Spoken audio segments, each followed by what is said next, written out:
அதே மாதிரி இன்னொரு முக்கியமான ஆள் வந்து ஜாயிண்ட் ஆகுறாங்க இந்த டைமில். யார் அப்படின்னா ஜாஃபர் ரலியல்லாஹு. யாருன்னா அலி ரலியல்லாஹுடைய கூட பிறந்த அண்ணன். இவர் வந்து ரொம்ப முக்கியமான ஒரு நபி தோழர். புகாரில் 4230வது ஹதீஸு. அபு மூசா அல் அஷரி ரலியல்லாஹு இவங்க யமன்லேருந்து ரசூலாவை பார்க்குறதுக்கு ஹிஜ்ரத் செஞ்சு அவங்க கிளம்பி வர்றாங்க. அபு மூசா அல் அஷரி அதாவது கேள்விப்படுறாங்க, முஸ்லீம்கள் கை ஓங்கிருச்சு, ஒரு கவர்மெண்ட் ஃபார்ம் ஆயிடுச்சு, ஜெயிச்சுட்டே இருக்கிறாங்க. அப்போ மேன் பவர் தேவைப்படுது. ஏன்னா சாதாரண வேலை இல்லை, முழு பூமியை அல்லாஹ்வுடைய மார்க்கத்தை பின்பற்றக்கூடியதாக மாற்றணும். அப்போ தேவைப்படுதுன்னு உடனே அங்கேருந்து வந்து டீமில் ஜாயிண்ட் ஆகிறாங்க. நாங்களும் வர்றோம், எங்களையும் இந்த பணியில் யூஸ் பண்ணிங்க அப்படின்ட்டு. அபு மூசா அல் அஷரி வர்றாரு. அந்த இடத்துல யமன்லேருந்து அவங்க கிளம்பி கப்பலில் வர்றாங்க. வரும்போது என்ன ஆயிடுது, அந்த மதீனா 50 பேர் கொண்ட ஒரு டீம் கிளம்பி வர்றாங்க. அது கப்பல் வழி தவறி எங்கே போயிடுது, அபிசீனியா போயிடுது. அது மிஸ் லேண்டிங் ஆகி எங்கே போயிடுது, அபிசீனியாவுக்கு போய் லேண்ட் பண்ணிடுறாங்க. அங்கே போனால் நஜ்ஜாஷி மன்னர் இருக்கிறார், அங்கே போனால் ஜாஃபர் ரலியல்லாஹு இருக்கிறார். அவர் போய் கேட்குறாங்க, என்ன இங்கே இருக்கிறீங்க அப்படின்னா, ரசூல்லாட்ட வந்து மக்கா. அவர் என்ன சொல்கிறாரு, ரசூல்லா தான் எங்களை மக்காலேருந்து அனுப்பி இங்கே தங்கியிருக்க சொன்னாங்க, ஒரு கவர்மெண்ட் ஃபார்ம் ஆயிடுச்சு அப்படின்னா அதுக்கப்புறம் வாங்கன்னு சொல்லி ரசூல்லா சொல்லி வச்சுருந்தாங்க, அதனால் நாங்கள் வெயிட் பண்ணிட்டு இருக்கிறோன்னு உடனே இவர் சொல்கிறார், அபு மூசா அல் அஷரி இவருக்கு சொல்கிறார் ஜாஃபர் ரலியல்லாஹுக்கு, ரசூல்லா தான் இப்படி ஜெயிச்சிட்டாங்களாமே, அதுதான் அவருடைய கண்ட்ரோல் அந்த ஊர் வந்துருச்சாமே அப்படின்ன உடனே அதுக்கு அவரை பார்க்கத்தான் நாங்கள் போனோம், வழி தவறி நாங்கள் இங்கே வந்துட்டோம் அப்படின்னோடனே சரி நாங்களும் வர்றோம் அப்படின்னு சொல்லிட்டு இவங்களும் கிளம்பி போகிறாங்க. இந்த நேரத்தில் வந்து நேராக அங்கே போகிறாங்க. இவங்களும் அதே மாதிரி அபூ ஹுரைரா மாதிரியே இவங்களும் போகிறாங்க. ஊரில் ரசூல்லா இல்லை, மதீனாவில் இல்லைன்னொன்னே இவங்களும் ஹைபருக்கே ஸ்பாட்டுக்கே போகிறாங்க.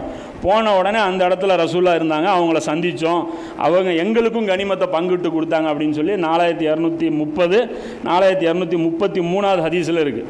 இதிலே தபரானியில் வரக்கூடிய ஹதீஸில் ரசூல்லா சொல்கிறாங்க, ஜாஃபர் ரலியல்லாஹு வந்தபோது அவருடைய 2 கண்களுக்கு இடையில் நபி ஸல்லல்லாஹு அலைஹி வஸல்லம் அவர்கள் முத்தமிடுறாங்க, இங்கே முத்தம் கொடுக்குறாங்க. கொடுத்துட்டு பிறகு எனது மகிழ்ச்சிக்கு காரணம் ஹைபரின் வெற்றியா அல்லது ஜாஃபரின் வருகையா என்பது தெரியல அப்படின்னு சொல்லி ரசூல்லா சொல்கிறாங்க. ஏன்னா அந்தளவுக்கு முக்கியமான ஆள், ஒரே வீட்டில் இருந்த ஆள். அதே மாதிரி பார்த்தீங்க அப்படின்னா உமர் ரலியல்லாஹு அறிவிக்கக்கூடிய இன்னொரு ஹதீஸ், இது என்ன அப்படின்னா புகாரில் 4230 ஹதீஸ்லேயே வருது. உமர் ரலியல்லாஹு வீட்டுக்கு இவருடைய மனைவி யார், ஜாஃபர் ரலியல்லாஹுடைய மனைவி அபிசீனியாவிலேருந்து ஹிஜ்ரத் பண்ணி இங்கே மதீனாவுக்கு வந்தாச்சு. வந்த புதுசில் பழைய மக்காவாசிகள்லாம் சந்திக்கிறதுக்கு ஒரு சந்தோஷமாக போகிறாங்க. அதில் உமர் ரலியல்லாஹுடைய மகள் இருக்காங்க இல்லையா, அஸ்மா ரலியல்லாஹு, அவங்க வந்து ரசூலுல்லாஹுடைய ஹப்ஸா ரலியல்லாஹு, உமர் ரலியல்லாஹுடைய மகள் ஹப்ஸா ரலியல்லாஹு வந்து ரசூலுல்லாஹுடைய மனைவி இல்லை, அவங்கள சந்திக்கிறதுக்கு இவங்க போகிறாங்க. யார், ஜாஃபர் ரலியல்லாஹுடைய மனைவி வந்து ரசூலுல்லாஹுடைய மனைவியை சந்திக்கிறதுக்கு போகிறாங்க. போன உடனே அந்த இடத்துல பேசிகிட்டு இருக்கிறாங்க. அப்போ தன்னுடைய மகளை பார்க்கறதுக்கு உமர் ரலியல்லாஹு அந்த இடத்துல வர்றாங்க. வந்தவொடனே பார்க்குறாங்க ஜாஃபர் ரலியல்லாஹுடைய மனைவி இருக்கிறாங்க. பார்த்துட்டு சொல்கிறாங்க, உமர் ரலியல்லாஹு வந்து அவங்கள பார்த்து சொல்கிறாங்க, நாங்கள் உங்களுக்கு முன்னாடியே ஹிஜ்ரத் பண்ணி இங்கே வந்துட்டோம்.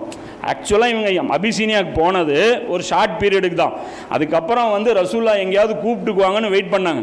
ஆனால் ரசூல்லானால் மெசேஜ் அனுப்ப முடியல. அதுக்குள்ளே மதீனாவுக்கு வந்து இவ்வளோ நாள் கடந்துருச்சு. அதை வந்து இவர் பெருமையாக சொல்கிறார், உமர் ரலியல்லாஹு நாங்கள் உங்களுக்கு முன்னாடி ஹிஜ்ரத் பண்ணி இங்கே வந்துட்டோம் அப்படின்னு சொன்ன உடனே கோமா இவங்க கிளம்பி ரசூல்லாட்ட போய், நான் ரசூல்லாட்ட சொல்லாமல் விட மாட்டேன் அப்படின்னு சொல்லி போய் சொல்கிறாங்க. சொன்ன உடனே ரசூல்லா சொல்கிறாங்க, உங்களை விட உமர் எனக்கு உரியவர் அல்ல அப்படின்னு சொல்லிட்டு, அவருக்கும் அவருடைய சகாக்களுக்கும் ஒரு ஹிஜ்ரத்து தான் உள்ளது, ஆனால் உங்களுக்கும் 2 உள்ளது அப்படின்னு சொல்லிட்டு அவங்க சொல்கிறாங்க. சொன்னோன்னே இவங்க என்ன சொல்கிறாங்க அப்படின்னா, ஜாஃபர் ரலியல்லாஹுடைய மனைவி அவங்க என்ன சொல்கிறாங்கன்னா, உலகத்தில் இதை விட ஒரு மகிழ்ச்சியான தருணம் வந்து எனக்கு வேறு எதுவுமே இல்லை, ரசூல்லா வந்து உமரை விட எங்களை சிறப்பித்து பேசுனாங்க அப்படின்னு சொல்லி. இந்த ஹதீஸ் பார்த்தீங்கன்னா புகாரில் 4230. அதே மாதிரி பார்த்தீங்கன்னா ஜாஃபர் ரலியல்லாஹு சாதாரண ஆள் கிடையாது. புகாரில் 7517 ஹதீஸ். இது பாருங்கள், ரசூல்லா ஆரம்பத்தில் அந்த டைமில் படுத்து கிடப்பாங்களே மக்கால, காபத்துள்ளால் சும்மா இருப்பாங்களே, அப்போ நபி ஸல்லல்லாஹு அலைஹி வஸல்லம் அவர்கள் நடுவிலும் 2 பக்கத்திலும் ஹம்சாவும் ஜாஃபரும் படுத்து இருக்க, இம்மூவரில் சிறந்தவர் யார் என மலக்குகள் கேட்க, நபி ஸல்லல்லாஹு அலைஹி வஸல்லம் அவர்களே சிறந்தவர்கள் என்று ஒரு மலக்கு, அதாவது மலக்குகள் வர்றாங்க ரசூல்லாட்ட பேசுகிறதுக்கு. வரும்போது ரசூல்லா தூங்கிட்டு இருக்காங்க, நடுவில் பக்கத்தில் ஹம்சா, இன்னொரு பக்கம் ஜாஃபர். அப்போ செட்டு எந்த அளவுக்கு நெருக்கம்னு பார்த்தீங்க. இப்போ ஜாஃபர் ரலியல்லாஹு வந்து சாதாரண ஒரு ஆள் கிடையாது, கூடவே சேர்ந்து ரசூல்லா கூட சுற்றுற ஆள். அப்போ அந்த மாதிரி படுத்துட்டு இருக்கிற கூடவே, அதாவது ஹம்சா ரலியல்லாஹு ரசூல்லாவும் செட்டு மாதிரி தான், ஒரே வயசும், சித்தப்பானாலும் ஒரே வயசு, அந்த ஏஜ்லேயே தான் அவங்க இருப்பாங்க. அலி ரலியல்லாஹு மட்டும் பார்த்தீங்கன்னா ஒரு ஜென்ரேஷன் கேப், ஒரு சின்ன பையன் மாதிரி அவர் கேப் விட்டு விழுந்து அவர் கொஞ்சம் தள்ளி போயிடுவார். அதனால் வந்து கொஞ்சம் டிஸ்டன்ஸ் வரும். இருந்தாலும் பார்த்தீங்கன்னா ரசூலுல்லாஹ்வுக்கு ரொம்ப முக்கியமான ஒரு குடும்பம் வந்து இவங்க. அதே மாதிரி அந்த முஅத்தா போர்லெல்லாம் பார்த்தீங்கன்னா ரொம்ப இவருடைய அந்த பங்களிப்பு, அடுத்த போர்லேயே இவர் கொல்லப்பட்டுருவார்.